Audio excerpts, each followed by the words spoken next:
Hai para pencinta horor, kembali lagi di channel Indasari. Bagaimana kabar kalian? Masih dengan tema pesugihan, hari ini saya mau bawain cerita tentang konflik paling mencekam dari seorang penari daerah. Biar kalian lebih paham sama alur ceritanya, seperti biasa saya akan menjadi sudut pandang pertama, yakni Ambar, orang yang mengalami peristiwa mengerikan ini.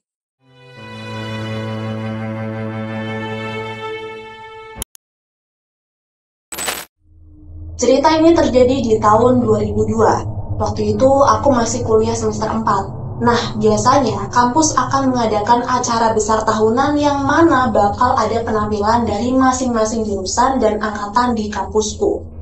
Acara itu bakal diadakan di awal semester depan, dan aku tertarik mau ikut perform di pentas itu. Karena kebetulan aku belum pernah sama sekali perform di acara kampus.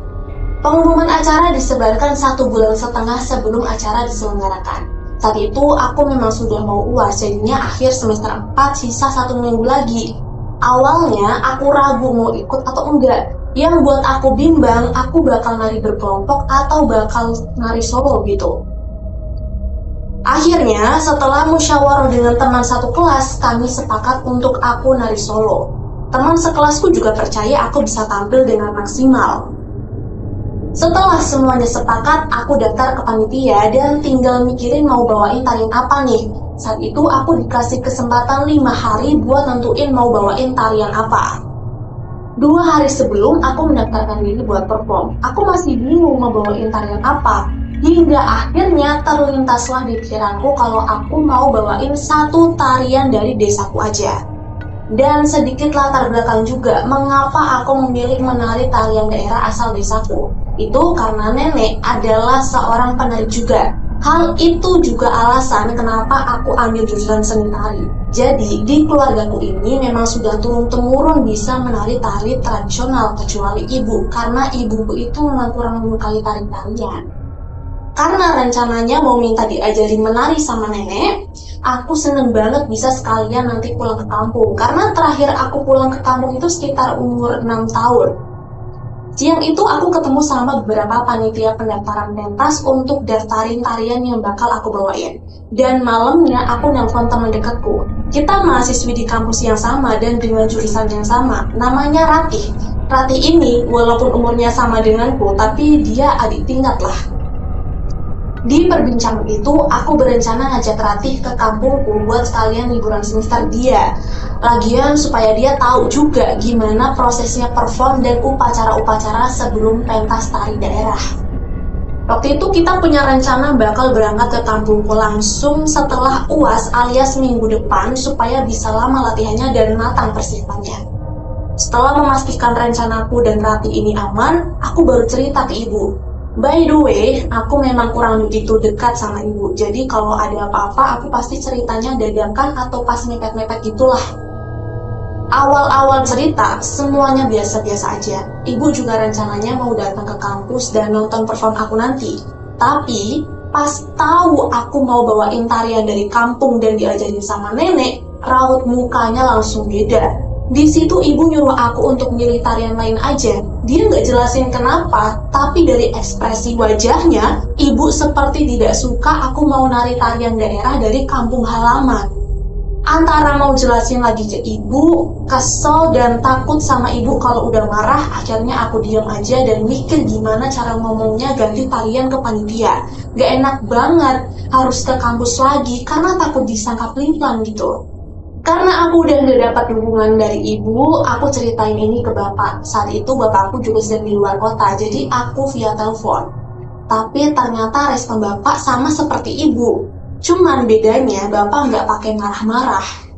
Walaupun aku sudah berusaha pakai banyak alasan, bapak tetap tidak memberikan izinnya. Karena udah capek mau pakai alasan apa lagi, akhirnya aku tetap nekat dan bohong sama kedua orang tuaku. Malam itu aku cari alasan biar bisa dibolehin pergi dan akhirnya aku yang super licik ini punya ide biar si Ratih aja yang izin ke ibu.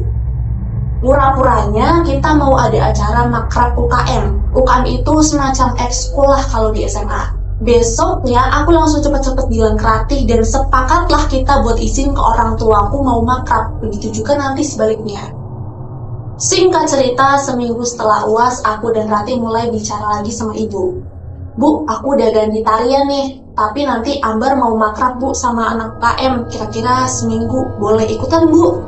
Terus ibu nanya, sama siapa aja? Dan si Rati ini yang jawab, ada banyak temen yang ikut kok, tapi aku berangkat dari sini sama Ambar. Ya udah, ibu minta nomor Rati aja deh, siapa tahu nanti ada hal darurat apa-apa, ibu bisa telepon Rati. Aku kasihlah nomor HP Rati, lalu aku dan Rati lihat-lihatan. Kenapa ya kok ibuku nggak minta surat perizinan dari kampus aja, cuma minta nomor Rati? Tapi ya udahlah, justru bagus nih, kesempatan banget.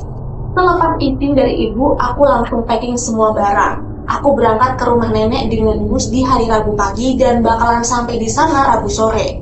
Selama di perjalanan, aku seneng sekaligus merasa bersalah karena udah bohong sama ibu, terus tanpa izin juga sama bapak.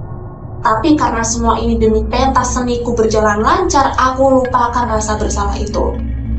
Singkatnya, kita sampai di kampung halaman. Dari terminal kota ke desa, kita naik becak sekitar 15 menit. Rumah nenek ini berada di pedesaan dan mobil nggak bisa masuk, makanya kami cuma bisa naik becak aja. Kebetulan di situ nenek lagi ngurus tanaman di depan rumah. Karena aku datang tidak memberi kabar terlebih dahulu, melihat aku dan Rati datang, nenek agak bingung dan lupa. Ya wajar aja lah, aku terakhir kesana kira-kira 14 tahun yang lalu. Nenek lalu menyambutku dan agak heran juga kenapa aku masih hafal dengan jalannya. Jadi, kenapa aku bisa hafal rumah nenek? Ya karena sebetulnya nenekku itu semacam artis saat muda lah. Dia itu terkenal di desa itu karena dia penari handal dan sering mengisi acara-acara besar di daerah kampung. Makanya pas kali bilang sama tukang beca, dia langsung tahu rumah nenekku. Masuk ke halaman rumah, aku seketika bernostalgia, bener-bener gak berubah bentuk rumahnya gitu. Di situ kami disediakan tempat menginap untuk 1 minggu di kamar bekas ibu. Posisi kamarnya itu ada di tengah, kamar nenek di belakang, kamarku di tengah, dan yang depan kosong. Nenek kelihatan sumringah banget dan benar-benar semangat nyambut kami, tapi aku bingung kenapa nenek gak nanyain ibu. Malam itu tampak biasa aja, kita disuguhin makan malam dan di situ kami mulai cerita gimana kami di kampus dan tujuan kami datang. Setelah nenek tahu kalau aku mau pentas nari dan minta diajarin, nenek langsung semangat dan akan menggunakan kamar depan untuk ruangan latihan. Besok paginya sekitar jam 10 kita akan mulai latihan, tapi sebelumnya nanti subuh aku mau diajak sama nenek ke suatu tempat. Hanya aku, Rati nggak ikut. Katanya aku harus dikuatkan supaya nanti prosesnya tanpa hambatan gitu.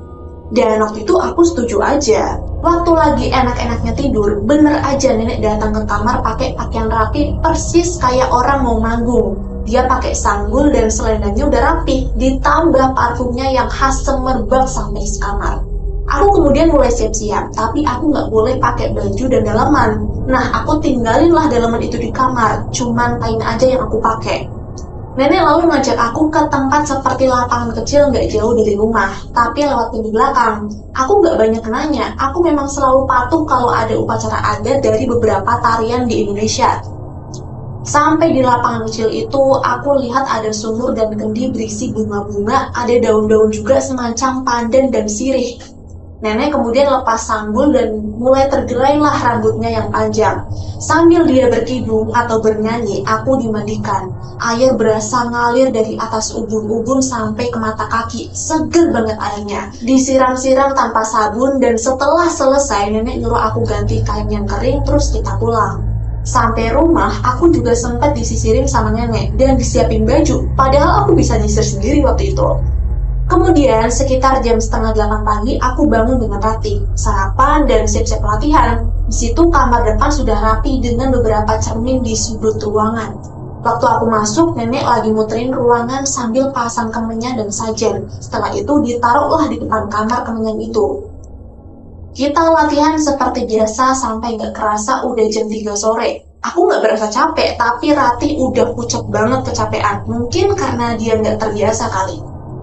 Hari itu berjalan lancar, sampai satu keanehan tepat di malam Jumat terjadi. Waktu itu aku sama Rati lagi ngobrol-ngobrol di kamar sambil mengiuk waci. Tiba-tiba aku batuk darah. Rati yang kaget cepet-cepet keluar ambilin aku minum. Tapi saat itu Rati berasa lama banget ke dapur, padahal udah gatel banget tenggorokan gue itu. Pas mau disusul, tiba-tiba Rati datang dengan wajah pucat. Air yang ada di gelasnya juga udah tinggal setengah. Ketika ditanya kenapa, Rati malah mematung sambil ngasih aku gelas. Setelah aku minum, aku bersihkan darah-darah yang ada di spray lalu siap-siap mau tidur. Nah, pas mau tidur itu, Rati bertanya kapan kita akan pulang ke rumah. Aku bingung dong, kenapa Rati tiba-tiba nanya gitu, padahal kita baru semalam nginep di rumah nenek. Dan ketika ditanya lagi kenapa, dia nggak jawab dan langsung tidur gitu aja. Pas lagi tidur, malam itu sekitar jam 1:30 pagi aku kebangun karena tenggorokanku tuh gatel lagi. Di situ aku ngebatin, kenapa ya aku bisa-bisanya batuk darah, tumben. Pas aku mau minum, tapi gelas yang tadi udah habis airnya, mau gak mau aku ke dapur lah malam itu. Waktu aku jalan ke dapur itu ada di paling belakang rumah, jadi aku lewatin kamar nenekku. Waktu lewat, aku agak heran kok ada gerakan di dalam kamar karena pintunya itu sedikit terbuka.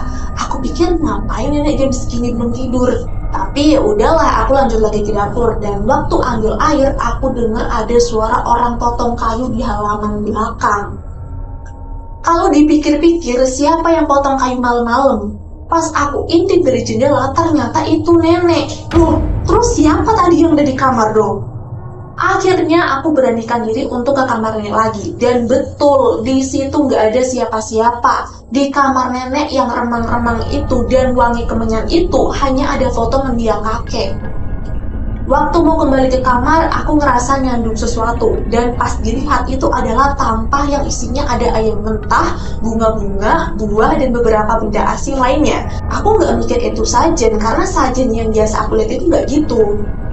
Waktu aku geser lagi tampahnya, aku lihat ada foto anak kecil, rambut, dan celana dalam perempuan. Aku kaget setengah mati pas sadar kalau foto itu adalah foto masa kecilku, dan yang lebih mencengangkannya lagi adalah celana dalam itu adalah milikku. Ini apa maksudnya? Dengar dari beberapa cerita, ini kayak model santet atau pelet. Karena panik, aku nggak sempat ambil celana dalam itu, tapi langsung cabut ke kamar karena takut kepergok sama nenek. Besoknya, hari kedua di rumah nenek, kami latihan lagi. Kali ini Rati nggak enak badan, jadi dia cuma nonton aja. Pas sesi istirahat dan kebetulan nenek pergi ke dapur untuk ambil minum, Rati bertanya-tanya kenapa nenek nggak pernah ketahuan lagi sholat. Dan aku hanya menjawab dengan santai, karena memang keluargaku ini bukan keluarga yang taat ibadah, jadi itu bukan sesuatu hal yang aneh menurutku. Terus sekarang gantian aku yang cerita tentang malam itu pas aku kesandung sajen. Ketika aku ceritain semuanya, Rati sangat kaget, apalagi pas dia tahu kalau ada foto dan celana dalamku di sajen tersebut. Teringat dengan kejadian waktu aku mimisan, aku langsung minta penjelasan dari Rati. Tapi belum selesai cerita, tiba-tiba nenek datang membawakan teh hangat. Waktu baru minum seteguk, Rati batuk hampir muntah dan nunjukin muka nggak enak gitu. Di situ Rati bilang kalau dia cuma keselak, tapi ketika nenek pergi lagi ke dapur, Rati bilang kalau rasa tehnya aneh, ada rasa getir dan pedes seperti jamu. Aku bingung dong, karena aku sendiri tidak merasakan keanehan itu, dan pas aku cicip, rasa tehnya manis seperti teh pada umumnya. Hari itu latihan cuma berlanjut 2 jam, habis itu kita selesaikan sore-sore sambil nemenin nenek pergi ke pasar. Entah kenapa nenekku ini pergi ke pasar pasti sore-sore. Dan waktu aku ke pasar, Rati kami tinggal di rumah sendirian karena demamnya belum pulih. Aku dan nenek ke pasar ternyata bukan beli bahan makanan, tapi beli beberapa kain dan aksesoris sanggul. Nenekku ini memang suka dandan, aku suka diajak juga waktu kecil buat beli beberapa riasan wajah. Selesai dari pasar, aku agak heran sih dengan tatapan warga di desa itu yang rata-rata sinis. Tapi waktu itu aku lihat ekspresi nenek, dia chill aja, santai gitu, dia nggak kayak gak peduli. Singkat cerita, pas sampai di rumah, aku lihat dari jauh Rati ada di depan rumah. Dia selimutan sambil megang golok. Ketika disamperin, sambil agak berbisik dia membentak dan meminta untuk segera pulang. Aku bingung kenapa sih ini Rati? Aku memohon sama dia buat nginep 1 hari lagi, tapi dia diem aja. Dan di sini puncaknya, malam itu Rati tidur duluan tanpa ngomong sama sekali ke aku. Malam itu sekitar jam 1:30, persis di jam yang sama kemarin aku bangun, aku ngerasa tenggorokanku gatal lagi. Akhirnya aku ambil minum, tapi setelah minum aku merasa mual dan akhirnya muntah di dapur. Terus kagetnya yang aku keluar dari mulut ternyata gumpalan hitam, ada darah juga. Aku jijik dan takut sampai akhirnya aku teriak panggil nenek, tapi yang keluar malah Ratih. Melihat muntahanku yang aneh itu, Ratih bingung tapi dia langsung membawanya ke kamar. Aku di situ bingung mau jelasin apa. Terus Ratih keluar buat nyari nenek. Aku bingung, nenek kan kamarnya ada deket dapur, tapi kenapa nggak keluar pas aku teriak? Waktu nunggu Ratih di kamar, aku ngerasa ada yang manggil namaku dari luar. Suaranya aku kenal, tapi aku nggak tahu siapa. Betul aja pas aku keluar kamar, di kamar depan tempat latihan nari, pintunya kebuka, aku lihat di situ ada perempuan mirip ibu sedang terduduk di depan cermin sudut kamar. Lah, ibu kok di sini? Di situ ibu nengok ke arah aku terus pergi gitu aja. Karena penasaran aku ikutin dan waktu keluar aku dengar ada senandung sinden laki-laki diiringi musik. Dalam hati siapa yang gelar hajatan pagi-pagi buta begini? Tapi senandung sinden itu diselingi juga ada suara perempuan nangis. Di luar rumah situasinya sunyi, dingin, senyap, dan angin gak ada. Karena takut, aku memutuskan untuk masuk ke kamar lagi sambil menunggu Ratih yang gak balik-balik. Duh, kenapa sih ini? Aku bingung, aku takut sendirian. Ratih sama nenek kemana sih? Gak lama suara sinden itu dan suara tangis perempuan itu kedengaran lagi dari dalam rumah. Ini apa sih sebenarnya? Ketika masuk ke kamar, aku juga dibuat kaget ngelihat ada perempuan menari menghadap lemari. Gerakannya gemulai dan handal banget kelihatannya. Aku pikir itu Ratih, tapi waktu orang itu perlahan menghadap ke samping, aku melihat wajahku sendiri. Aku yang kaget perlahan mundur sampai jatuh. Lagi-lagi aku tampar diri sendiri berharap ini mimpi. Dan pas lagi dia mematung, tiba-tiba anak perawan, masih wangi, kulitnya halus, rambutnya sama kayak ibu, namanya Ambar sayang. Mendengar itu aku kaget dan bangun lagi menuju sumber suara yaitu kamar nenekku. Waktu aku masuk kamar nenek, aku lihat ada diriku sendiri yang tadi lagi menari, tahu-tahu ada di depan cermin rias kamar nenek tanpa ada nenek di sekitar situ. Nenek sendiri ada di dapur lagi berbincang sama sesuatu yang aku sendiri nggak tahu apa itu. Entah manusia atau bukan, tapi dari siluetnya dia perempuan pakai mahkota, setengah badan ke bawah gak jelas, tapi intinya kelihatan dia gak punya kaki. Aku semakin bingung dan lemes sampai akhirnya pingsan. Lalu beberapa saat setelah itu aku bangun di pangkuan Ratih yang lagi nangis. Di sebelah Ratih ada nenek, rautnya tenang tersenyum seolah gak ada apa-apa yang terjadi.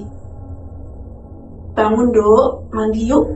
Aneh banget, lagi lemes begini bisa-bisanya disuruh mandi. Namun karena aku anaknya nurut banget, akhirnya aku bangun tapi aku tanya dulu ke nenek. Sebenarnya Ambar kenapa nek? Nenek bilang aku cuma pingsan aja kecapean. Pingsan di kamar dan bangun waktu maghrib. Katanya aku pingsan subuh dan bangun maghrib. Waktu duduk mau makan malam, aku lihat Ratih udah natap aku gak enak selama di meja makan. Seolah nyuruh aku bilang ke nenek kalau kami harus pamit pulang. Merasa kasihan dengan Ratih, aku mencoba pamit dengan memberi alasan kalau Ratih itu sakit dan harus pulang. Lagian latihannya udah lebih dari cukup. Awalnya nenek nolak dengan sedikit membentak, tapi pas ditanya nenek diam aja seolah ada yang disembunyikan. Akhirnya sekitar jam 8:30 aku ke terminal pakai becak yang mangkal di ujung pos desa.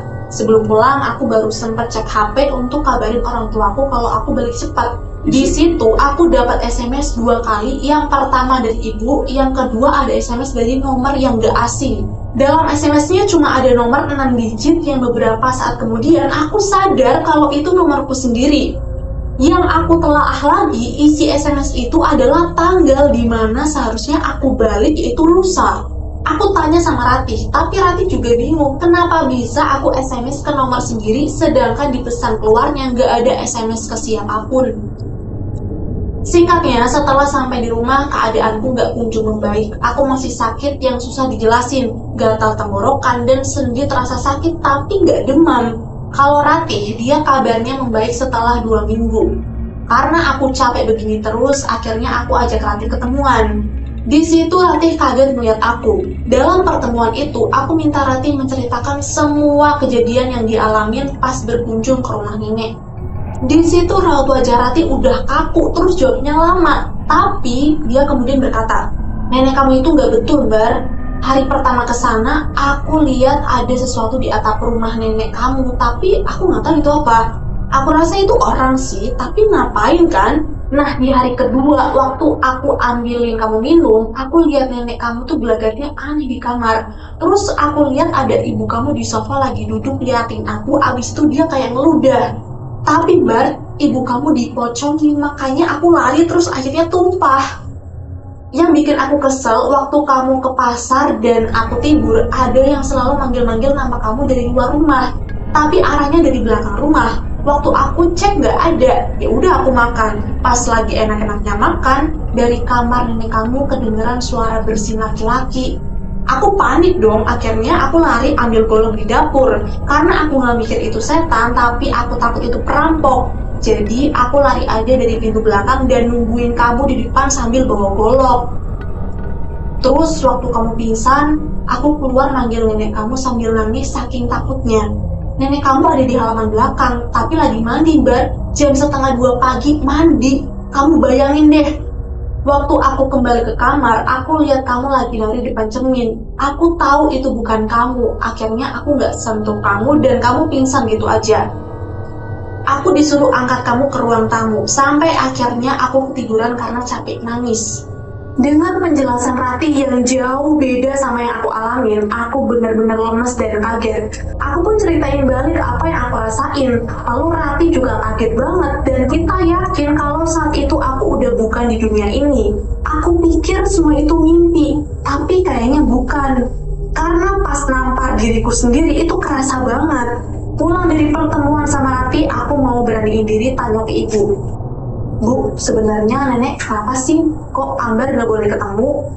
Ibuku diam lama banget. Akhirnya aku tinggal pergi ke kamar. Tapi waktu mau tidur, ibu ke kamarku untuk menceritakan semuanya. "Kamu udah dewasa, udah saatnya kamu tahu. Nenek itu bukan orang yang baik. Itu kenapa ibu nggak pernah deketin kamu sama dia karena ibu sendiri pun takut. Dia itu selalu cari pewaris peliharaannya, Mbak. Waktu ibu muda, ibu dipaksa ikut sanggar, tapi karena ibu tahu tujuan dia apa, ibu nggak mau jadi pewaris apapun itu aliran dia. Kamu tahu kan foto kakek di kamar nenek? Itu bukan kakek kandungmu, Mbak. Kakek kandungmu sebetulnya masih hidup, tapi waktu ibu remaja, dia pergi ninggalin nenek. Ibu udah pernah mengingatkan nenek untuk jadi orang biasa aja. Jangan demi ketenaran, kecantikan, dan kepuasan dunia, dia rela berbuat hal yang merugikan orang. Nenek sebenarnya sudah beberapa kali menikah setelah ibu merantau ke Bandung. Dia udah menikah dengan 3 laki-laki. Laki-laki terakhir yang dinikahin itulah kakekmu yang kamu pernah jumpa waktu kamu kecil. Baik kan orangnya? Memang baik. Gak pantas sama nenekmu yang macam pelacur itu. Tapi dari semua pernikahan itu, nenekmu gak dikasih keturunan, cuma sama suami pertamanya aja, yaitu ibu.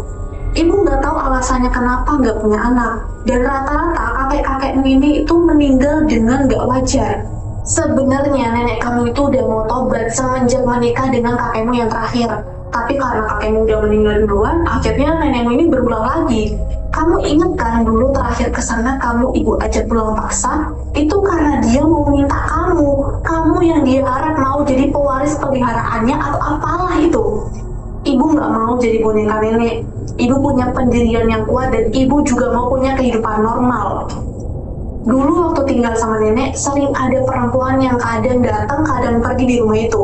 Orangnya cantik, tapi ibu yakin dia bukan manusia. Dia seperti lumpuh dan suka duduk di atas meja makan. Karena nenek kamu lebih perhatian ke dia daripada ibu, makanya ibu sebut dia peliharaan nenek.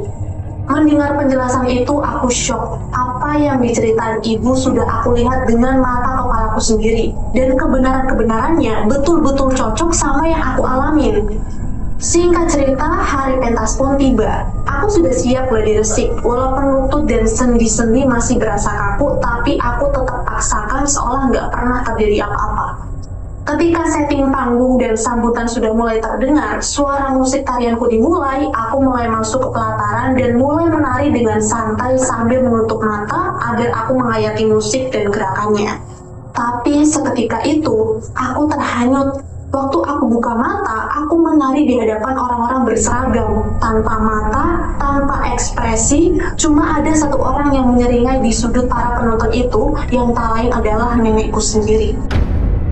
Di situ aku sudah hilang fokus. Setiap gong dipukul dan mataku terpejam, keadaan berubah lagi jadi aula kampus. Yang aku lihat di sana ada orang tua mahasiswa dan mahasiswi lain. Tapi setelah gong dipukul lagi, keadaan berubah lagi.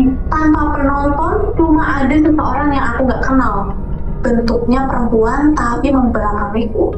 Walaupun bingung dan takut, aku berusaha untuk tetap fokus. Di saat yang sama, aku tunggu suara gong berharap keadaan kembali normal. Tapi nggak kunjung datang tabuhan gongnya. Sampai akhirnya aku memejamkan mata dan terdengar suara lirik perempuan.